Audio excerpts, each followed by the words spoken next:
And we're back. Okay, great. I hope you had a good bathroom break. Maybe you got some snacks, perhaps maybe hot sauce brownies. Okay.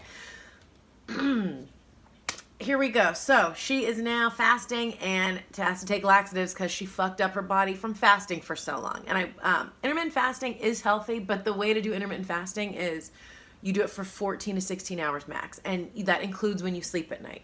So if you're trying to do, and I used to be, so now this is turning into a fitness lesson, because I was a personal trainer and a dietitian for years, like a few years before I started doing comedy.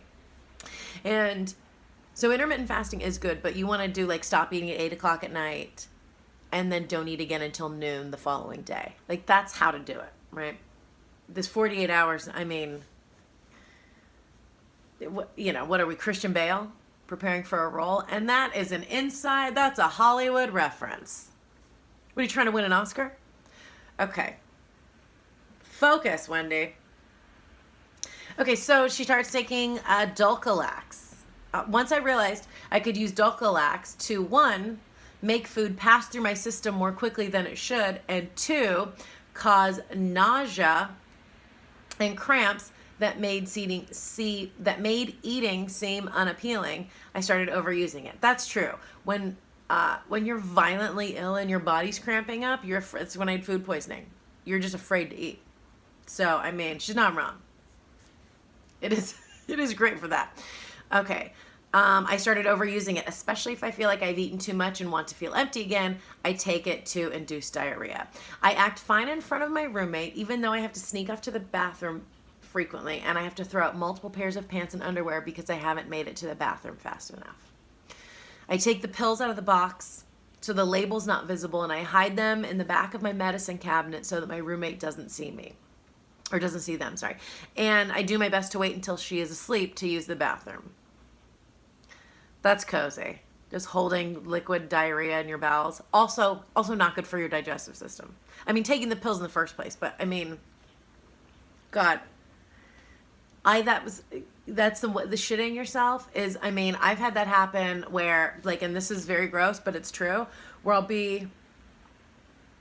and when you abuse laxatives so much, and when you get in this habit of abusing food and binge eating and then starving yourself and doing all this kind of stuff, it'll be where I'll be standing in my kitchen and like, this is so gross. But if she's gonna, you know, I'll say her fucking name. I'll give you her email address.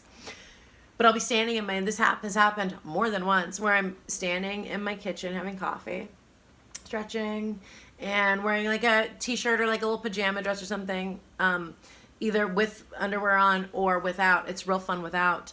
And you think you're like, oh, I have gas. It's the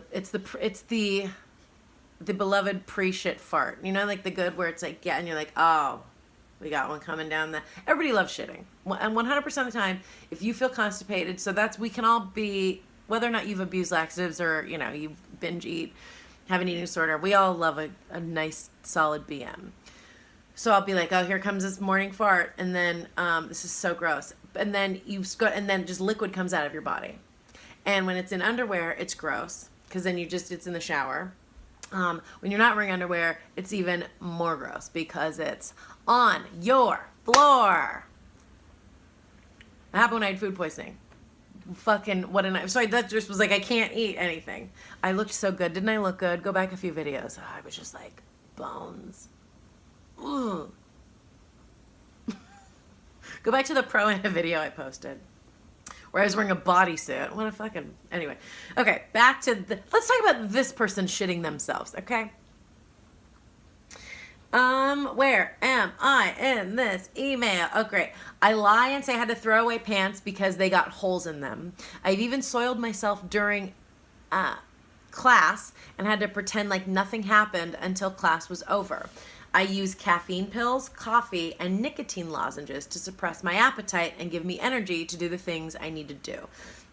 And I manage, and that was just a burp, and I'm not going to edit that out, mostly because I mean, it's a lot of work, but also I want to show you that, like, this is why it's not good to not eat for long periods of time, because you belch up. This is true. I got up today and I had, like, last night I would just got home really late from shows and hadn't eaten very much. And so I came and I had like 2 Ryvita crackers and I put peanut butter and honey on them. And I was like, this is great. And that was at 1 o'clock in the morning. Got up, went to the gym, and then I ate maybe, and the first time, I worked out and I did a lot of shit without eating. And then I just had like celery and peanut butter and half of an apple cut up. And when you go for long periods of time without eating, there's gas building up in your stomach. And then it comes out when you're trying to do things like record a video for your Patreon. And it, anyway, just, it's real sexy. It's most people that you see that are, unless someone's just naturally thin, most people that you see that you're like, wow, you look like you're in really good shape. They are just, their body is just a nightmare factory of gas and smells and liquids coming out at inopportune times. But like, you should see how I look at my new jeans. They look really hot. Sorry for burping. Okay. So she's shitting herself during class. You have to pretend like it doesn't, like it didn't happen. Yeah, and so then she's taking caffeine pills, coffee, nicotine. So she's just caffeine. Nicotine is a stimulant, by the way. Cigarettes do not relax you. It is this motion that relaxes you. The inhale, exhale. Just another tip from your friendly hypocritical smoker. All right, let's see. I managed to keep up the appearance of a normal, active lifestyle. I go to auditions. I've been in plays, whatever. I said she's an actor, so I can say that. I'm going tomorrow to record a singing demo. I meet with agents, casting directors. Something else happens when you don't eat. Your blood sugar is fucked and you can't make a sentence. I'm like a poster child for like, get your life together. Okay. Okay. So she walks dogs to make money. Here, this is the best. I walk dogs to make money now with a Kotex pad in case of an accident. Hooray. That was in parentheticals. I could not think of the word. So she's walking around wearing a full-blown pad, which even if I was on my period, I wouldn't wear a pad. To walk dogs, it's like a lot of movement. I don't think even the active pads, the ones with the picture of a treadmill on the front of the bag or whatever the fuck they're trying to market to us. So she's walking around with a pad so that she can freely shit herself while she's walking dogs. My roommate, friends, teachers are all under the impression that I live a normal, healthy lifestyle, when in reality I know I'm destroying my digestive system, tearing up my stomach lining, losing too much weight, consuming too much caffeine, and giving myself dangerous dizzy spells. And you would be dizzy from the smells. Son of a bitch. I wrote this to myself. I throw my laptop, I just jump out the window. I just start vomiting into the thing. Okay, I'm a smart person. I got a perfect score on my ACTs, and my mother is a doctor. It's not that I don't know that this isn't healthy or sustainable. It's just I've become hyper-focused on the goal of getting as skinny as possible. I don't want curves. I don't want tits. I don't want any of those things. I don't want to look like a grown-up woman. I'm 20, but to read younger to casting directors, I'm usually cast in younger roles. I last played a 12-year-old girl. I tell myself that being thin will help my career because I'll look younger, but I also know that I really do want to look like a child.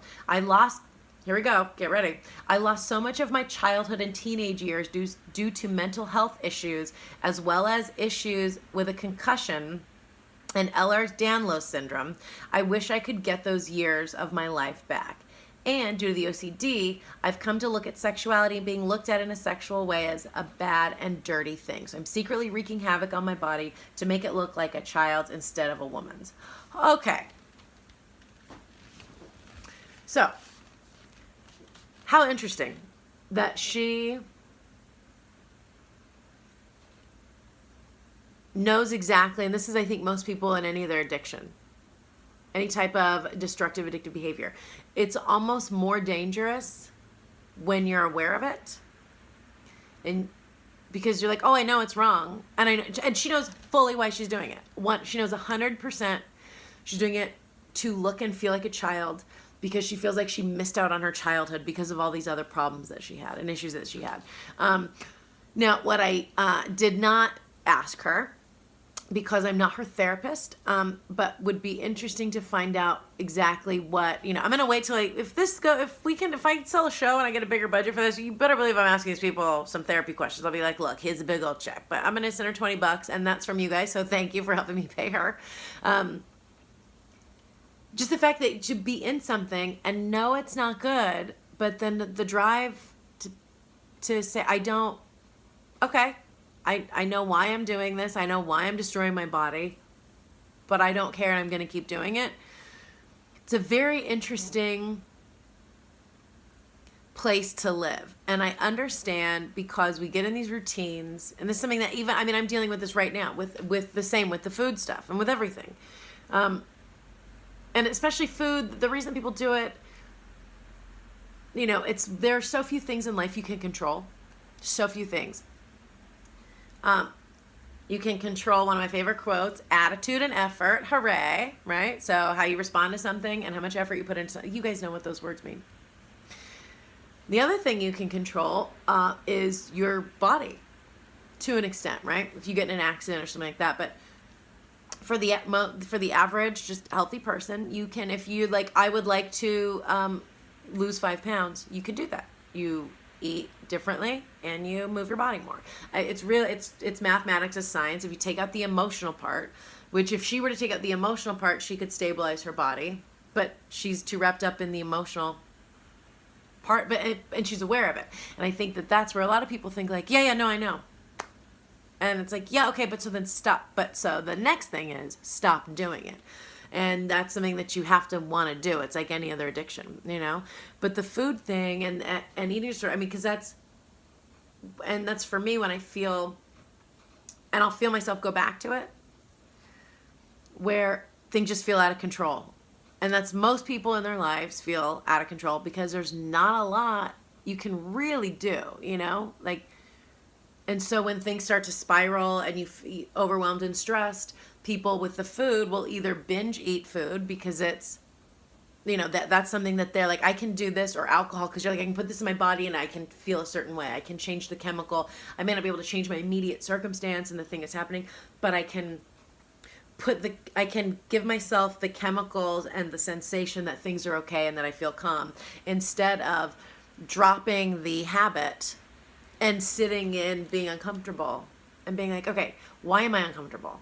Don't medicate it, but feel, why do I feel uncomfortable? Because I don't like my job. I feel lonely, or I'm in an unhealthy relationship, or, I feel like I've squandered my life. Just to name, a few things. But you have all these, but if you can make a list. So here's what I would do. Because her story is it's heartbreaking, and the sad part about it, though, it's not not that it's not unique, but that's a lot of people are going through stuff like that in different ways in different parts of their life, and so it's a way to kind of grasp control and get immediate gratification. Because, and especially working as an actor, you go out on auditions, and I'm in the same kind of field where you try your best, and you're I don't know if someone's going to like this. I can send in a pitch for a TV show and go in and have a great meeting, but I don't really have a lot of control over what happens. You just keep working and churning out. It's not like with a desk job or an office job where you go and you do what you're supposed to do, and you hit these quotas, and you're done. In a creative field, there's a lot more uncertainty. Just day to day, moment to moment. And so okay, but if I go to the gym and exercise and eat, and if I lose 5 pounds, then I achieve something. It's honestly the same as me for reals being I took a shit, check, great. That's I've been so bummed out lately that I wake up, have coffee, read, I do some writing, take a shit. As soon as I take a shit, I'm great, I did a couple things on my list, and then I lay down for a 20-minute nap. And then I go to the gym. But you have to just force yourself to go through the motions. And it is difficult to not. So here's what I started doing the last couple of days, and I sent this to her, so we'll see if she is into it or not. But all the stuff that's bought, instead of self-medicating, make a list of all the things that you're upset about, and then divide that into 2 lists: things that you can control and things that you cannot control. The stuff that you can't control, throw it in the trash. All the stuff that you can control, make a plan for how you can start to change those and move those things in a direction that you would like. So, how to, whatever, I mean, it's really, really simple. And even if it's one little thing like answering an email or returning a text on things like that, like very basic. But so that's a helpful thing. I don't know, try that instead of, just take a 5-minute breather before you